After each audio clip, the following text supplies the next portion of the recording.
Hi Bucharest International Church family, another video here to support you all during this time and to bring a little bit more understanding about what's taking place, particularly in regards to the Romanian government and their response to the coronavirus and trying to contain it to the best of their ability. So at the time of this recording, it is Sunday afternoon, March 22nd. At 10 p.m. tonight, a new ordinance is going to come into place, which is going to add some new restrictions on life in general, just how we move about, where we can go, when we can go. And so Ruben is going to kind of help us understand some of these laws and some of these things that we need to be aware of, particularly if we can't read Romanian or really speak it very well, so that we make sure that we're making the best choices and that we're following the guidelines of the local government. So I think, Ruben, I think the first thing we need to just kind of ask is what, as internationals, what's a major point? I think you talked about travel. So explain that to us a little bit about international, who can come and kind of who can go. So there are not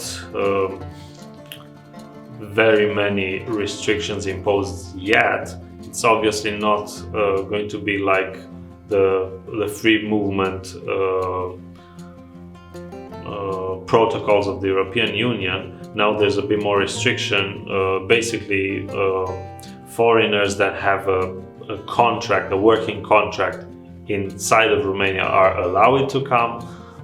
People that have like a permanent residency card, or people that are part of families of Romanians can still come in. The transit of foreigners, internationals, is still guaranteed, but only through safe passages. There are going to be defined some safe paths, routes through crossing through Romania and beyond. But there's going to be a bit of more restriction on entering the country. So just be aware of that one. You're making any traveling calendar so far. I think something that kind of when these things happen, we kind of go to some of the more simple things or simple areas of life. And so I guess a simple question is, can I go to the store? Yeah. So one of the main points of the ordinance is the temporary closing of some commercial venues, especially malls, even fruit and vegetable markets, like outdoor markets. Like Obor? Yeah, I think Obor comes under, as far as my understanding goes, that comes under their restrictions. And also some commercial galleries that are not necessarily malls, but are medium-sized and all that. However, food-related stores and pharmacies are still completely open, guaranteed access for what it takes for food-related items and for pharmacy, for meds and anything else you need for health reasons. So I can still get my milk and eggs? Oh yeah. All right. That's important to know. I think sometimes when you think quarantine or lockdown, you think like, man, am I going to be able to, where can I go? Where can I not go? Yeah. Now, how about like going outside? I think the government expressed through some social media yesterday some frustration with everyone who got out to enjoy the nice weather. So what about like going outside, exercising, walking your pets, things like that? What are some of the things we need to understand about that? Yeah, so there are strict demands on outside circulation. There's not like a complete denial of circulation outside of your house, but they are suggesting and they are asking only what's obviously necessary.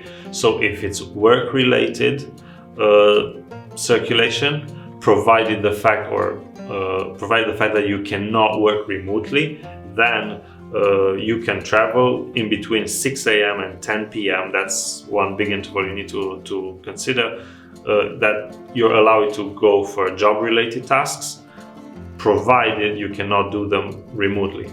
And then for food purchasing and other necessities like groceries in the house or meds, for medical services, especially if it's an emergency, for care for vulnerable people in your family, kids and elderly. If there's anything to do with caring for them, you're allowed to go. and also short trips around the house for physical activity, some taking care of your pets, that kind of walks, but those need to be short term. And everything that goes beyond 10 p.m. in the interval 10 p.m. 6 a.m., the same categories are still allowed, but you need to be able to to present an ID and also a proof if it's job-related circulation. In the night hours, you need a proof from your employer that it's something that needs to be done at that time in the night by you. So basically, everything that happens at night needs to be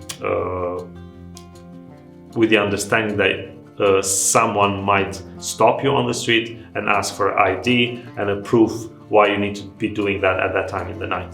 So if you can avoid those type of trips, it's suggested that you avoid them. If not, you just need to have the paperwork with you. Okay, so lastly, as we wrap up the video, you've already mentioned it a little bit. For specific incidents or specific things, what documentation does the ordinance tell us to have, or you as a local Romanian would recommend that we have on us at all times at this point?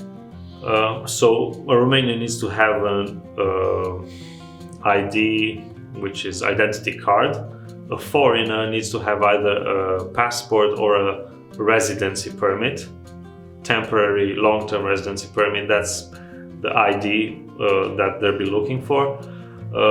And then proof from your employer. If it's something you cannot do from home, then your employer needs to issue you like a little certification, a little document saying that I authorize this person to be doing this type of travelings or this type of jobs at that location or this time in the day, because it's completely necessary for the continuation of our business or something like that. Awesome.